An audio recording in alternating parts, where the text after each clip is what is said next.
I want to tell you a little story about Alex and Taylor. I would drag them along in a lot of appearances, and one time I took them to Dallas, Texas. I was in a parade, a Christmas parade, and they had me in a car, a Model T or something, and it overheated, and I had to walk for the rest of the parade. Well, I had somebody watching, I had a babysitter actually watching the boys. They probably don't remember this, but when I got back, it was longer than I expected because I had to walk.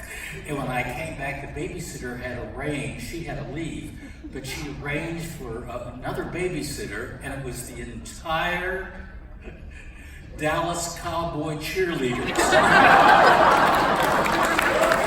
And they were in the midst, it must have been 7 and 10, maybe, I can't remember, if that, standing there with the Dallas Cowboy cheerleaders. And they, the cheerleaders, all grew up with Mr. Rogers' Neighborhood.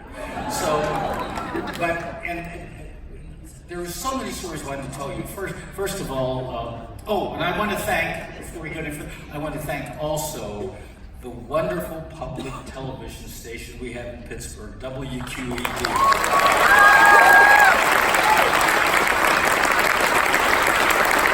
They're all over the place. One of them is right here. Ed Macklin is heading it up, and Paul Siefkin does Fred Rogers' production. And Paul is taking the Fred's legacy to a new high. There's a lot coming from the Fred Rogers production, so watch. But right now you can watch Daniel Tiger's Neighborhood, a little promotion. But I wanted to tell you one thing that a lot of people didn't know about Fred. He had a great sense of humor. And he told me this story once, and I've never forgotten it. He was doing the Children's Corner. That was the forerunner of Mr. Rogers' Neighborhood at WQED. And that was back in the mid-50s. And then they were all volunteers running the station. And they had a nun, Sister Marie, who was running the camera. And she had to go somewhere, and she saw Fred run out of the studio. They did the show live, and said, "Where are you going, Fred?" And I forgot the puppets. They're up in the office. I'll be right back. We go on the air in 8 minutes. And she said, "Yes, you're nothing without them." and Fred thought that he would tell me that story all of the time. He has such a great sense of humor. But I promise I'll wrap this up. But there are a few stories I wanted to tell you. One being one of his favorites. It is the hot air balloon ride we took. You saw in the film Betsy. She was Mrs. McFeely. So Fred wrote into the program a segment of the McFeelys take a hot air balloon ride. And you can't do hot air balloon rides for whatever reason in the middle of the day. You have to do them early in the morning or in the early evening. We did it in Greensboro, Westmoreland County, and it was early in the morning, and I had to get my costume on, and so we got into the balloon. We went, and we were up there for a while, and the pilot, there were 4 people in this small basket, the video, the 2 of us, and the pilot. And we were flying along, enjoying the scenery. It's very noisy because of the helium. But all of a sudden, we were moving very fast and descending rapidly. And I think something was going on, but we weren't sure. But the pilot kept releasing the air, running into trees to break the descent, slow the balloon down. All of this time, we were looking down, and there was a country road. And there was a car driving along the country road, sort of following us. Now, this was in the late 60s, that you didn't see balloons that often, especially flying over 8 o'clock in the morning. And so we landed as if we were landing in Oz in the middle of a cornfield. That's the only thing he could do to get us down. There was something going on. It was dangerous. Well, we landed near the road, and the car, there was a woman driving the car who was following us. She pulled over. She ran through the cornfield, pushing away the stalks, came to us, and looked as I was in my costume, and there was a camera there, and a man with had the aviator's cap on, and she looked at us and said, "Are yins from Russia?" And Fred thought that was the funniest thing. And the next day, he would peek into my office and say, "Are yins from Russia?" in French voice.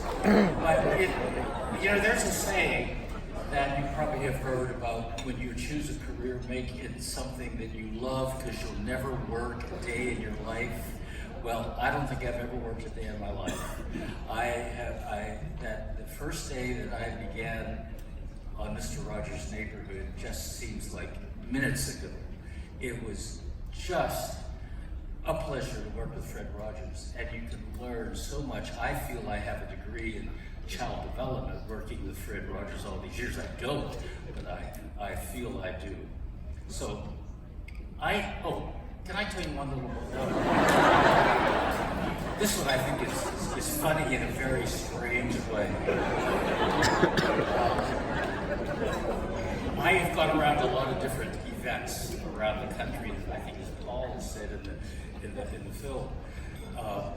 One being in Kentucky.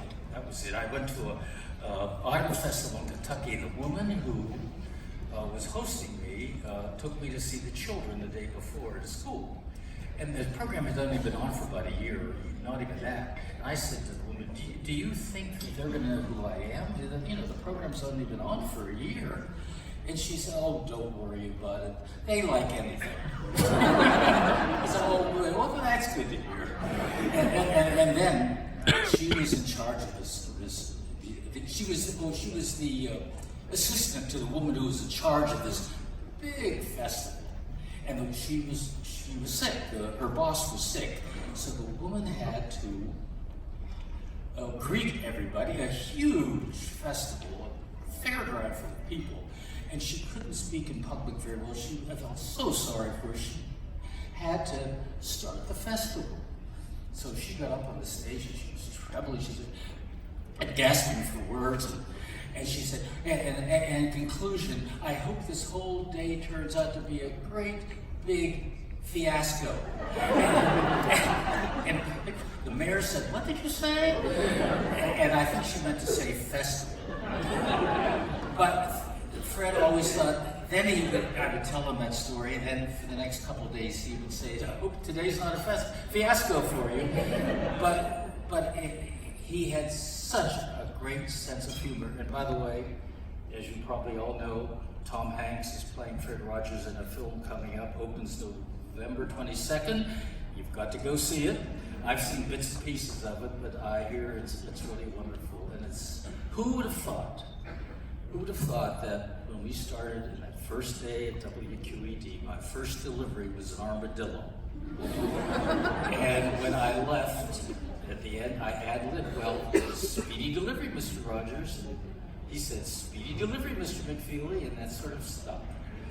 And it's just been a wonderful, wonderful, this is my 52nd year of being associated with the neighborhood. And it's wonderful. And thank you so much. I know I have to wrap up. I have 5 minutes to just to say one quick little thing.